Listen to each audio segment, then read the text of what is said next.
Living longer, living healthier, living better than ever before.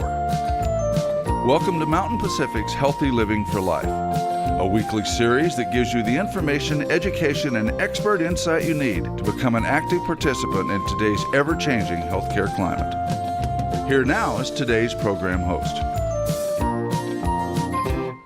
In the United States, more than 118,000 people are waiting for an organ transplant, and every day 22 people die waiting. You could save or improve as many as 50 lives through organ and tissue donation. Today we'll address some myths surrounding organ donation in the hopes that if you aren't already a donor, you'll consider becoming one. I'm Beth Brown. Welcome to Healthy Living for Life, a show dedicated to helping you do just that. We'll be right back. Welcome back. My first guest comes to us from Life Center Northwest. Please welcome Nicole Weir. Nicole, thanks so much for being here with us this morning. Thank you for having me. Can we just start talking about what exactly is organ and tissue donation, and why is it so important? Yeah, organ and tissue donation is extremely important, as right now there are over 118,000 people waiting for a life-saving transplant, and sadly 22 of those people die every day not receiving that gift. So organ and tissue donation comes at a sad time in a family's life, but it allows for a living legacy for someone who has passed away. Mm-hmm. And this probably seems like an odd question, but it's not as simple as it sounds. How do doctors determine whether a patient is dead?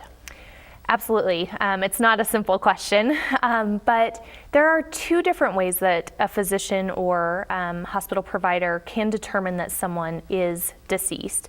The first is through cardiac death. That is legal definition of death when the heart has ceased beating. The second legal definition of death is brain death, and that is when the brain in its entirety, so meaning the entire brain as well as the brain stem, has irreversibly and permanently quit. Okay. And is brain death the same thing as someone being comatose? It is not. So in a comatose patient, often there is still brain activity happening. It's generally just a deep state of unconsciousness. It can be reversed or reversed in some type of manner, where legal brain death, again, it's irreversible, it's permanent, there is no brain activity. A patient is no longer even able to breathe on their own. Okay, so going back to organ donation, nearly 2/3 of people in Wyoming have made the decision to register as organ, eye, and tissue donors. How does Montana compare to that rate? So right now, Montana is ranked #1 in the United States for registered donors. That's great. So yeah, currently our statistic is 90% of the population age 18 and older is registered as an organ, tissue, and cornea donor. Wonderful. And so are there age limits or certain medical restrictions that people should know about that maybe wouldn't make them able to donate organ or tissue? Yeah, we really don't want people to even think about that. We don't ever want a family to worry in their time, or a person worry about themselves that they're too old, too sick, too young. We really just want people to make that decision that they want to become a donor and to let their wishes be known to their family. And we as the medical team will determine suitability at that time. Okay, great. Do you know, are there certain religions that maybe aren't as comfortable with the idea of organ or tissue donation? So generally, most major religions support donation.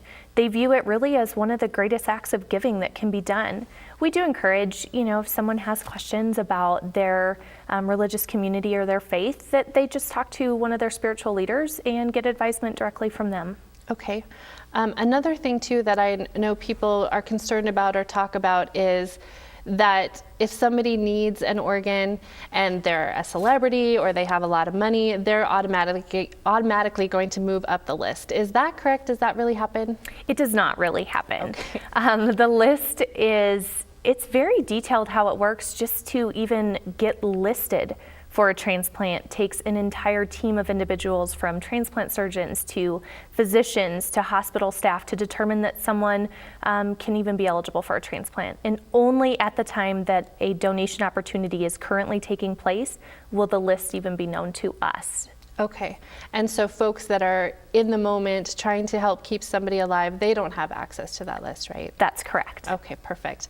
And then this is sort of a tricky question too, but for people that want their loved one to have an open casket at the funeral and they're considering organ donation, can they still have an open casket if they allow that person to donate organ and tissue? Absolutely, and that's a great question. We hear that a lot.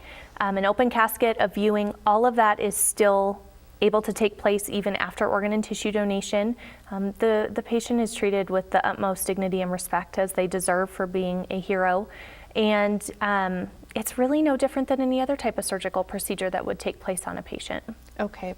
And I don't know if you have ever heard of any other concerns that folks might have that maybe would cause them pause to allow their loved one to be a donor. Have you heard other people that would say, oh, I would, but do you have any examples of things like that? I think, the question you had just now is the main one. I think, one of the other ones, I think people worry so much that there could be a line in the sand of saving my loved one and fighting for donation. Mm-hmm. And I always want to be very clear that does not happen. No one comes into a hospital and hospital personnel reaching for a driver's license to see if this patient's a registered donor, and none of that happens, nor does it take the lead of that patient's care in a hospital setting. And I think that's a huge myth that I really want to put out there, that it just doesn't take place. Okay, great. That's good to know. And can we go back a little bit and just talk about your organization and what exactly Life Center does? Yeah, so Life Center is a federally designated nonprofit organ procurement organization as well as a tissue recovery agency. And so we work to serve the families in our communities, which stretch from Alaska, Washington, Northern Idaho, and Montana, as well as the partner hospitals, to serve the families who may have loved ones who have the potential to become a donor. Okay, great. And you're going to stay with us. We need to take a break. So we'll pause here for just a few short messages, and then we'll continue this conversation right after this. Please stay with us.